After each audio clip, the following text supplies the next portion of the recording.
Hello students, welcome to अपना academy channels. मैं कृष्ण सिंह। आज की वीडियो में हम अध्ययन करेंगे सी प्रोग्रामिंग भाषा। प्रोग्रामिंग भाषा क्या है, इसे सीखने से पहले हम बात करते हैं कि कंप्यूटर्स एक व्यवस्था है, एक सिस्टम है, और किसी भी सिस्टम को चलाने के लिए एक नियमों की आवश्यकता होती है, और उन नियमों के बिना किसी भी व्यवस्था को चला पाना मुश्किल ही नहीं है, असंभव ही नहीं है, नामुमकिन है। कंप्यूटर समस्या या कंप्यूटर व्यवस्था को चलाने के लिए जिस नियमों की बात कर रहे हैं तो वो है कंप्यूटर के सॉफ्टवेयर्स। और सॉफ्टवेयर्स क्या है? सॉफ्टवेयर्स प्रोग्रामों का एक समूह होता है, और प्रोग्राम्स निर्देशों का समूह होता है। तो प्रोग्राम्स जिस भाषा में, यानी प्रोग्रामिंग की कोडिंग जिस भाषा में लिखी जाती है, उसी भाषा को हम प्रोग्रामिंग भाषा कहते हैं। तो आज हम सी प्रोग्रामिंग भाषा का अध्ययन करेंगे, या सी प्रोग्रामिंग लैंग्वेज या भाषा की वह माध्यम है जिसके द्वारा मनुष्य अपने विचारों, भावनाओं और अनुभवों को व्यक्त करता है। भाषा की विशेषता संचार का साधन यानी कम्युनिकेशंस, विचारों और भावनाओं को साझा करने का सबसे प्रभावी तरीका है। Softwares equal programs plus instructions plus data. यानी सॉफ्टवेयर्स क्या है? सॉफ्टवेयर्स प्रोग्रामों का समूह है, और प्रोग्राम्स हमारे जो डिजाइन होते हैं, प्रोग्राम्स जो बनते हैं, वो प्रोग्राम्स निर्देशों के समूह से। एक प्रोग्राम में अनेकों निर्देश होते हैं, और निर्देश डाटा का समूह होता है। तो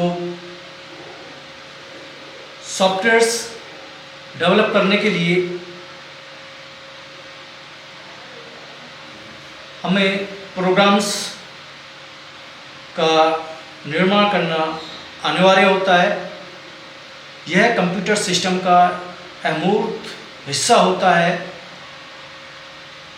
बिना सॉफ्टवेयर के कंप्यूटर केवल एक हार्डवेयर का एक बॉक्स है।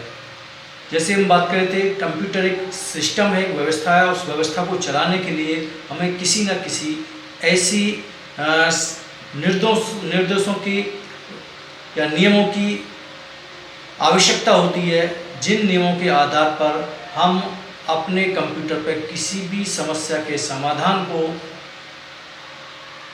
सॉल्व कर सकते हैं। यदि हमारे कंप्यूटर में सॉफ्टवेयर्स नहीं हैं तो हम कंप्यूटर पर किसी भी प्रकार का कोई भी कार्य नहीं कर सकते। प्रोग्रामिंग निर्देशों का समूह जो कंप्यूटर को बताता है कि उसे कौन सा कार्य कैसे करना है।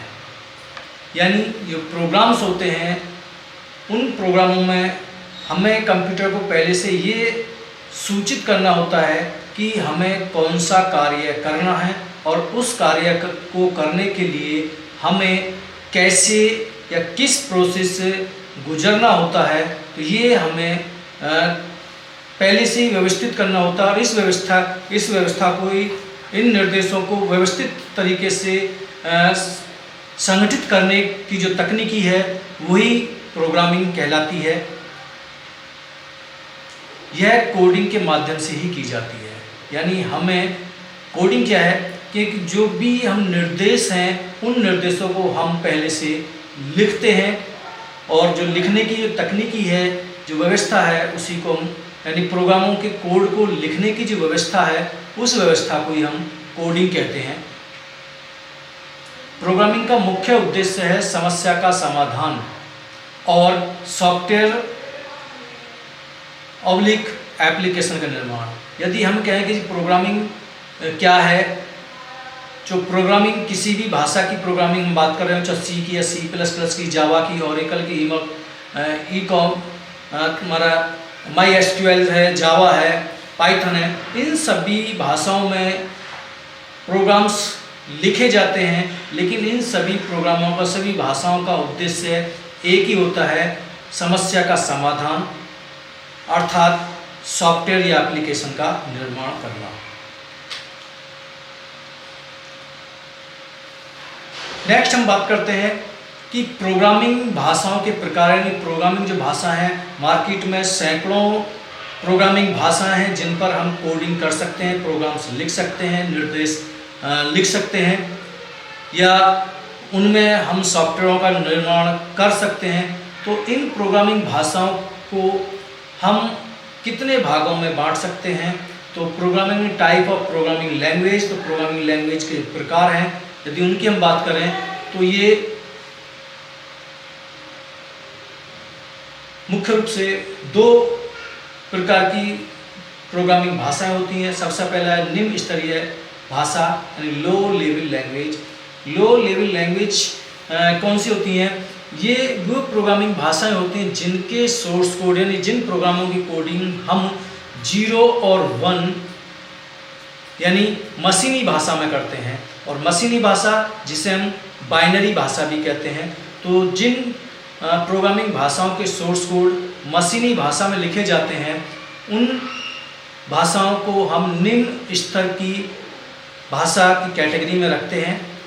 निम्न स्तरीय भाषाओं के यदि प्रकार की बात करें तो उसमें भी दो भाषाएं होती हैं। पहली भाषा होती है मशीनी भाषा। मशीनी भाषा जो 0 और 1 यानी बाइनरी जिसे हम कहते हैं, इसी को हम मशीनी भाषा भी कहते हैं।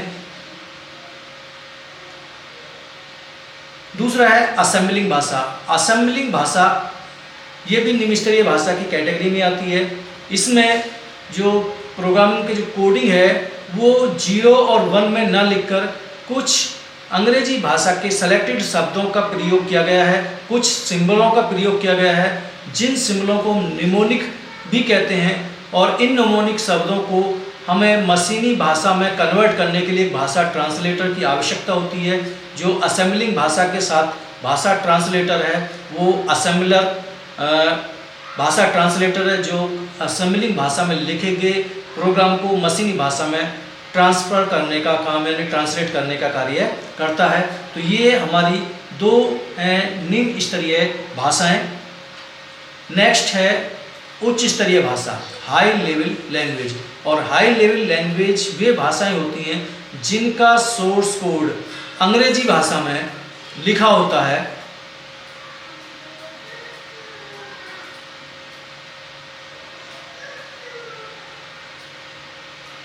यानी इंग्लिश में लिखा होता है। तो इस उच्चतरीय भाषाओं के जितने भी सोर्स कोड हैं वो सभी इंग्लिश भाषा के, यानी अंग्रेजी भाषा के सभी वो वर्ड होते हैं जिनकी सहायता से हम किसी भी प्रोग्रामिंग भाषा में या किसी भी प्रोग्राम के कोड को लिख सकते हैं।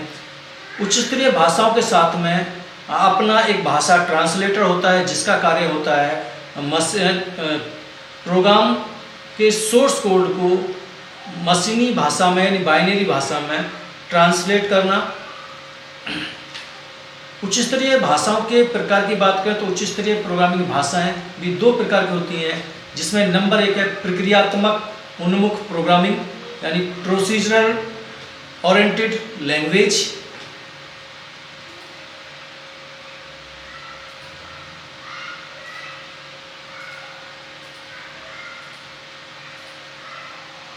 जैसे सी, फोर्ट्रॉन, बेसिक, पास्कल, ये सभी प्रोसीजरल ओरिएंटेड प्रोग्रामिंग भाषाएं हैं। नेक्स्ट है इसका दूसरा उच्च स्तरीय भाषाओं का दूसरा प्रकार है ऑब्जेक्ट ओरिएंटेड प्रोग्रामिंग भाषाएं, जिसे हम शॉर्ट में ऑप यानी ऑप्स भी कहते हैं। जैसे C++, जावा, पाइथन, C#, ये वो प्रोग्रामिंग भाषाएं हैं जिनका बेस ऑब्जेक्ट है और ऑब्जेक्ट के आधार पर ही इनमें कोडिंग की जाती है। सी भाषा का परिचय, तो ये तो था हमारे अभी प्रोग्रामिंग है। सी जो प्रोग्रामिंग भाषा है उनको कितने भागों में बांट सकते हैं, तो वो 2 प्रकार की थी। नेक्स्ट हम आते हैं सी भाषा का परिचय, और सी भाषा के परिचय की बात करें, इंट्रोडक्शन टू सी लैंग्वेज। तो सी भाषा का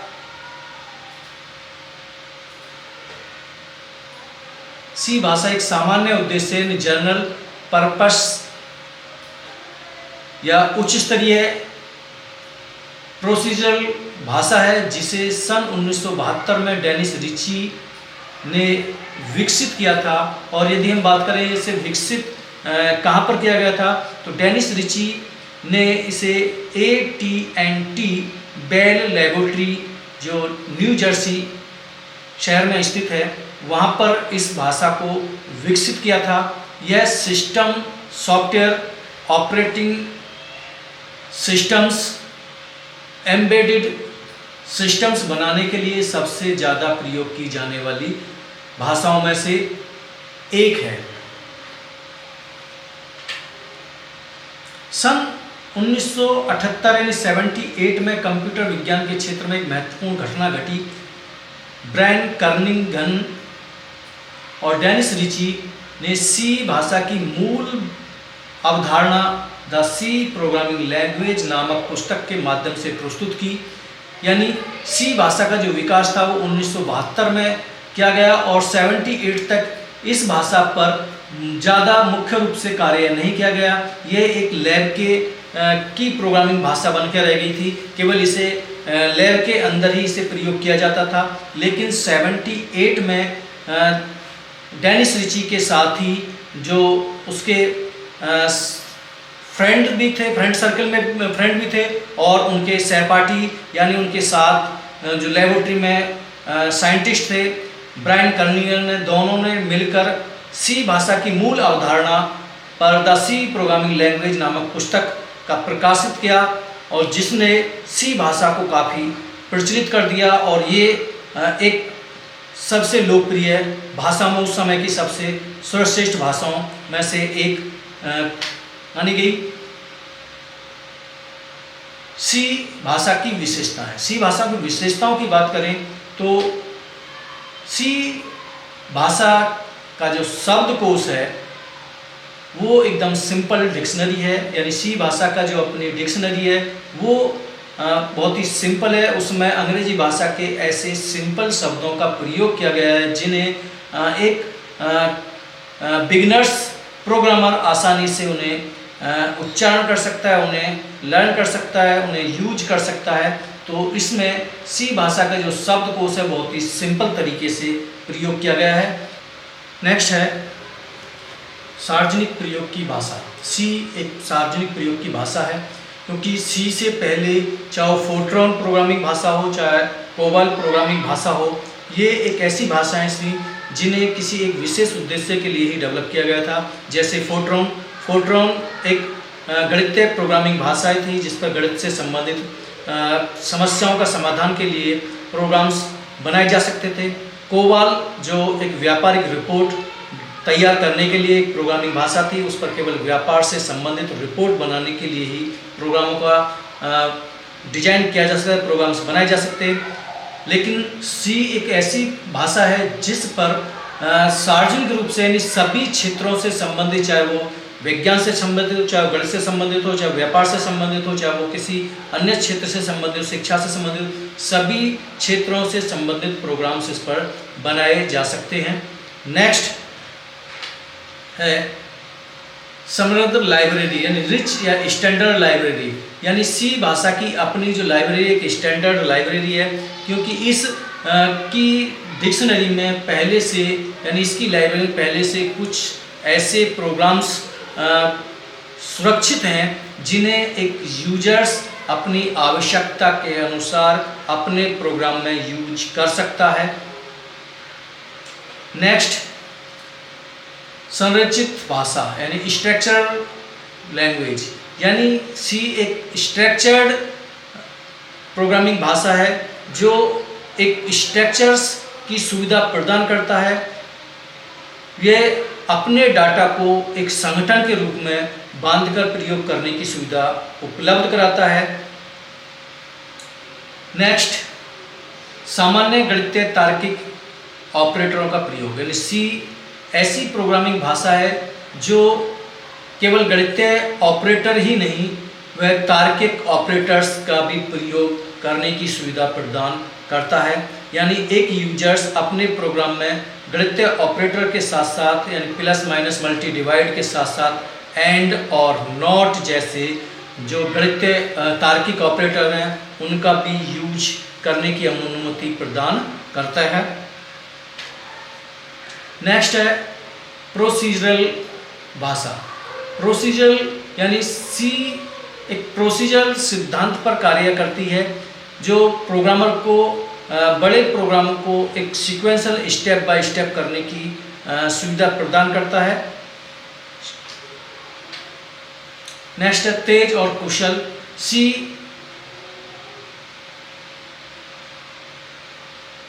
उस समय की एक फास्टेस्ट, यानी सी एक फास्ट प्रोग्रामिंग भाषा है जिसमें लिखे गए प्रोग्राम्स को तेजी से एग्जीक्यूट किया जा सकता है।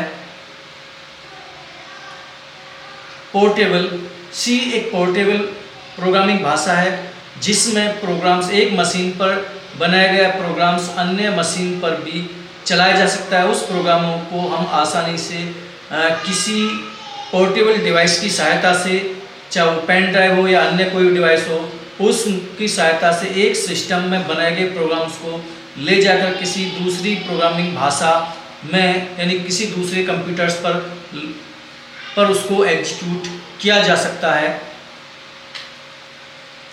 नेक्स्ट है लो लेवल और हाई लेवल दोनों क्षमताएं, यानी सी को एक मीडियम भाषा भी कहा जाता है क्योंकि इसमें लो लेवल लैंग्वेज और हाई लेवल लैंग्वेज के कुछ गुण समाहित हैं, जो दोनों ही गुण इसी भाषा में विराजमान है, तो इसलिए इसे मध्य स्तरीय भाषा भी कहा जाता है। नेक्स्ट, मॉड्यूलिटी। मॉड्यूलिटी सी बड़े प्रोग्राम को छोटे छोटे मॉड्यूल में बांटने की सुविधा प्रदान करता है और ये सुविधा ही मॉड्यूलिटी कहलाती है कि जब प्रोग्राम्स काफ़ी बड़ा हो तो उसे छोटे छोटे ब्लॉकों में, छोटे छोटे खंडों में बांटकर उसको प्रयोग किया जा सके, जिससे उसमें आने वाली गलतियों को कम से कम किया जा सके या उन गलतियों को, आने वाली गलतियों को आसानी से सर्च किया जा सकते, उन्हें सही किया जा सके। तो सी एक मॉड्यूलिटी प्रोग्रामिंग भाषा है। मेमोरी मैनेजमेंट सिस्टम, यानी सी का जो मैनेजमेंट मेमोरी सिस्टम है वो काफ़ी स्ट्रॉन्ग है। ये अपनी फाइलों को काफ़ी व्यवस्थित तरीके से व्यवस्थित करता है, मैनेज करता है। रीयूजेबिलिटी, सी भाषा की अगली जो विशेषताओं की बात है तो वो रीयूजेबिलिटी है, यानी ये यूजर्स को किसी प्रोग्राम को दोबारा से यूज करने की अनुमति प्रदान करता है। यदि हमें या किसी यूजर्स को किसी प्रोग्राम को पुनः यूज करने की आवश्यकता है तो उसे हमें दोबारा से कोड लिखने की आवश्यकता नहीं है। हम उस प्रोग्राम को मेमोरी मैनेजमेंट के माध्यम से दोबारा से, जिसे हम सी भाषा या सिस्टम के किसी भी मेमोरी स्थान पर हम उसको सेव कर सकते हैं और आवश्यकता पड़ने पर हम उसे पुनः यूज कर सकते हैं। तो ये सी भाषा की विशेषता है। सी प्रोग्राम का निष्पादन या सी का एग्जीक्यूशंस, जो एग्जीक्यूटिंग है वो किस प्रकार से किया जाता है, तो सी भाषा के एग्जीक्यूशंस के लिए हमें मुख्य रूप से 4 स्टेपों से गुजरना होता है। मुख्य रूप से 4 स्टेप हैं। किसी प्रोग्राम के, यानी सी भाषा के किसी प्रोग्राम को एग्जीक्यूट करने के 4 मुख्य रूप से स्टेप हैं। सबसे पहला फर्स्ट है प्रोग्राम या सोर्स कोड को लिखना, यानी हमें जो प्रोग्राम्स है या जिस क्षेत्र से संबंधित हम प्रोग्राम लिख रहे हैं तो उस क्षेत्र से संबंधित जितने भी निर्देश हैं उन निर्देशों को, यानी उस प्रोग्राम को हमें किसी टेक्स्ट एडिटर, किसी नहीं, हमें या कहें हमें सी भाषा के उसके टेक्स्ट एडिटर पर ही हम उसको लिखना है। लिखने के बाद हम क्या करते हैं, कंपाइल करते हैं, यानी प्रोग्राम को कंपाइल करना। और कंपाइल करने का अर्थ है कि सी भाषा के पास में अपना भाषा ट्रांसलेटर है जिसका नाम है कंपाइलर, जिसका कार्य है कि सी भाषा में लिखे गए प्रोग्राम को मशीनी भाषा में बदलना, उसे ट्रांसलेट करना। तो कंपाइलर का कार्य होता है कि हमारे द्वारा या किसी भी प्रोग्रामर के द्वारा लिखे गए प्रोग्राम्स को मशीनी भाषा में कंपाइल करना, यानी उसे परिवर्तित करना, मशीनी भाषा में उसे चेंज करना। नेक्स्ट है ऑब्जेक्ट कोड को लिंक करना। ऑब्जेक्ट कोड को लिंक करना यानी कंपाइलर का कार्य केवल कंपाइल करना ही नहीं होता। कंपाइलर का कार्य होता है कि प्रोग्रामर के द्वारा लिखे गए प्रोग्राम्स को जब वो कंपाइल करता है तो कंपाइल करने के साथ साथ वो फाइलों का निर्माण करता है। सब 3 फाइल बनाता है। सबसे पहली फाइल होती है हमारी टेक्स्ट फाइल। टेक्स्ट फाइल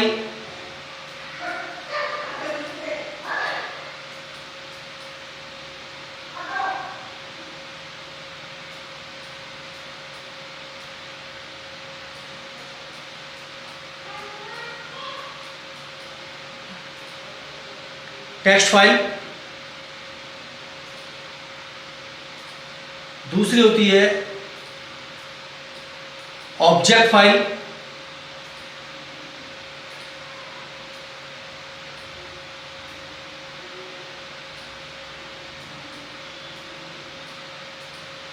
और तीसरी फाइल होती है EXE फाइल।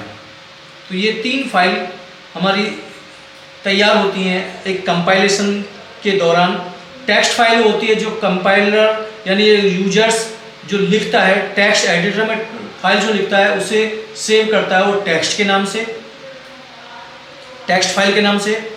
जब कंपाइलर उसे कंपाइल करता है, मशीनी भाषा में ट्रांसलेट करता है, तो ट्रांसलेट करने के बाद वो फाइल तैयार करता है ऑब्जेक्ट फाइल। और ऑब्जेक्ट फाइल को जब लिंक किया जाता है, ऑब्जेक्ट फाइल को लिंक किया जाता है, तो लिंक करने के बाद में वो फाइल नई फाइल तैयार होती है EXE फाइल। और EXE फाइल ही वो फाइल होती है जो किसी सॉफ्टवेयर्स की इंस्टॉलेशन फाइल होती है। हम किसी भी मोबाइल पर प्ले स्टोर से कोई ऐप डाउनलोड करें या कंप्यूटर्स पर किसी भी वेबसाइट से सॉफ्टवेयर्स डाउनलोड करें, तो डाउनलोड होने वाली जो फाइल होती है वो ऑब्जेक्ट फाइल होती है। लेकिन जब हम उसे ओपन करते हैं या इंस्टॉल करते हैं तो इंस्टॉल करने के लिए जो फाइल होती है वो EXE फाइल होती है। और इस फाइल को ही सेटअप फाइल भी कहते हैं। यही सेटअप फाइल तैयार होती है हमारी। तो ये कंपाइल के ही कार्य होते हैं तीनों फाइलों को बनाना।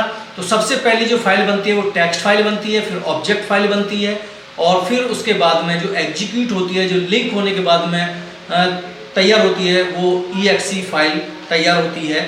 नेक्स्ट है प्रोग्राम को निष्पादित करना। निष्पादित यानी एग्जीक्यूटिंग फाइल। और एग्जीक्यूटिंग फाइल जो फाइल है वो फाइल ही EXE फाइल होती है। यदि हम बात करें EXE फाइल, तो EXE फाइल का जो शॉर्ट रूप है वो EXE फाइल ही है, जिस फाइल को हम रन कर सकते हैं, जिस फाइल को हम चलाकर देख सकते हैं कि हमारा आउटपुट सही आ रहा है या गलत आ रहा है। तो ये प्रोग्राम सी भाषा के प्रोग्राम का निष्पादन है, एग्जीक्यूटिंग ए प्रोग्राम्स है। सी प्रोग्रामिंग संरचना। सी प्रोग्रामिंग संरचना की बात करें तो सी भाषा, हम कहें कि सी भाषा का प्रोग्रामिंग स्ट्रक्चर क्या है, तो वो सी भाषा का प्रोग्रामिंग स्ट्रक्चर्स इस प्रकार से होता है कि जिसमें सबसे पहला जो लिखा जाता है वो ये पंक्ति लिखी जाती है has include studio dot H. अब यहाँ हम यदि बात करें तो हैज की, तो हैज एक प्री प्रोसीजरल स्टेटमेंट है।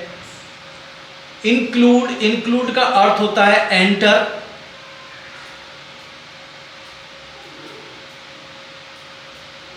और एंटर का अर्थ क्या होता है प्रवेश।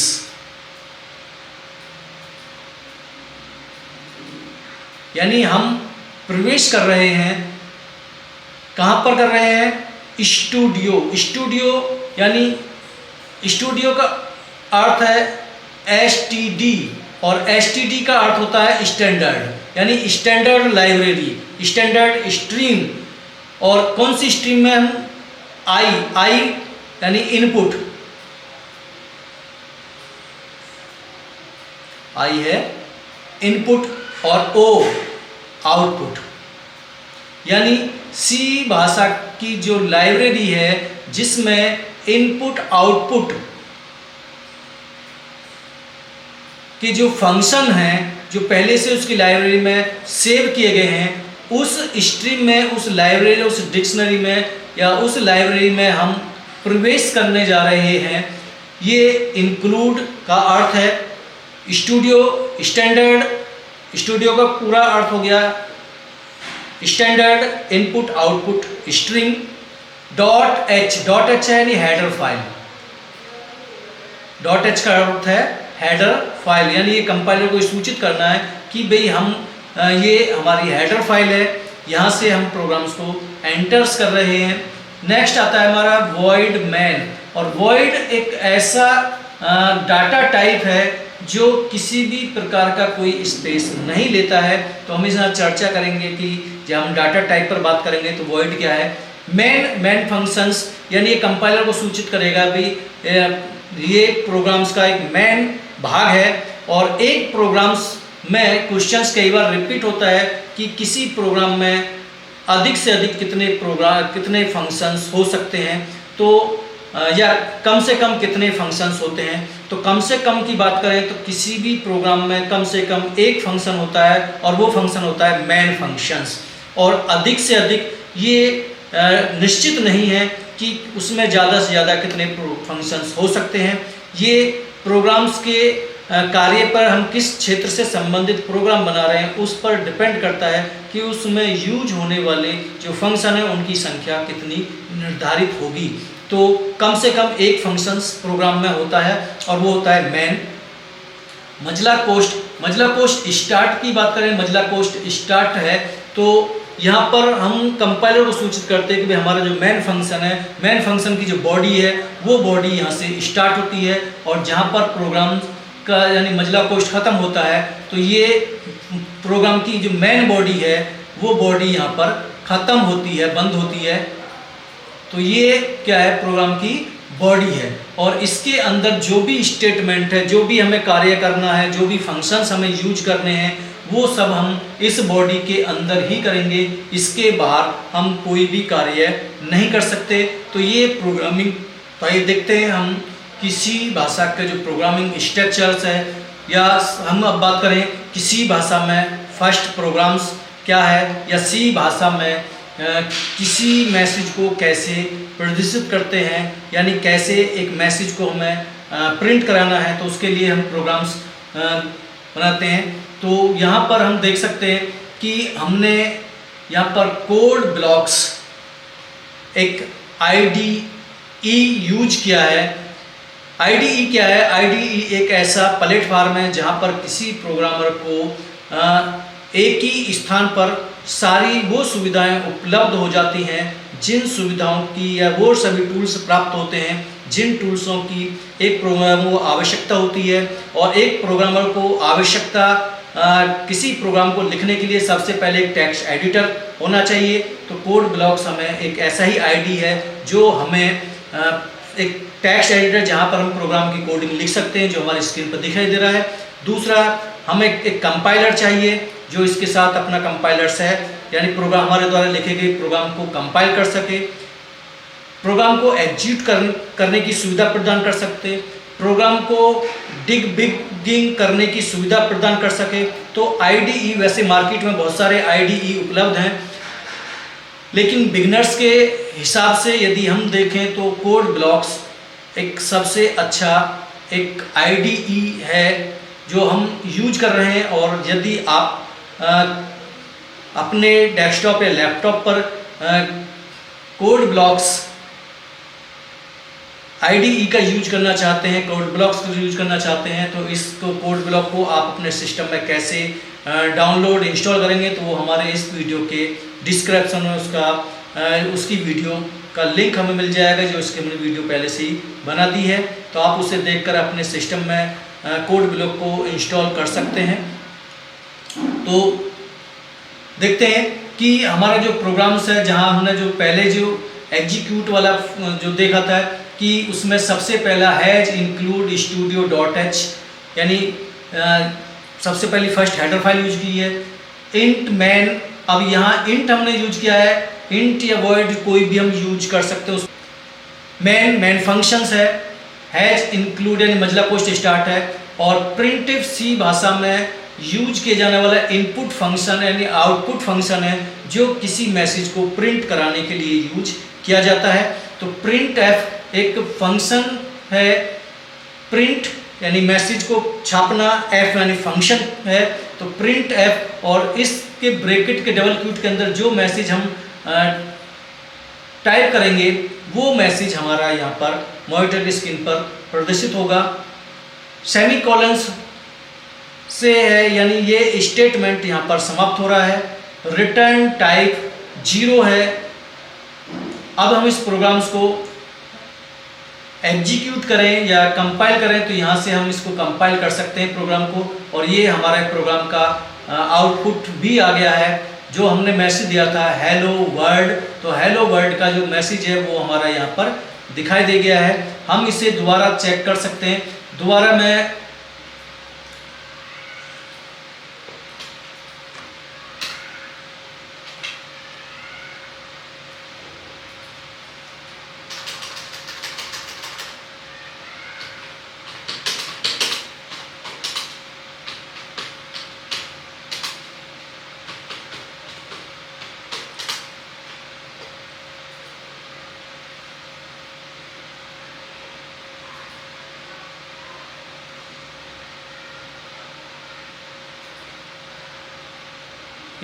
मैंने एक मैसेज और नीचे टाइप किया है, जो पहले से वो था कि प्रिंट में this is my first programs, तो यहाँ पर हेलो वर्ल्ड के बाद में this is my first programs हमारा दिखाई दे रहा है। तो जो भी मैसेज हमें लिखना है, हम एक प्रोग्राम में कितने भी मैसेज प्रिंट कर सकते हैं, तो वो मैसेज हमें मैसेज प्रिंट करने के लिए हमें प्रिंटफ आउटपुट फंक्शन का यूज करना है।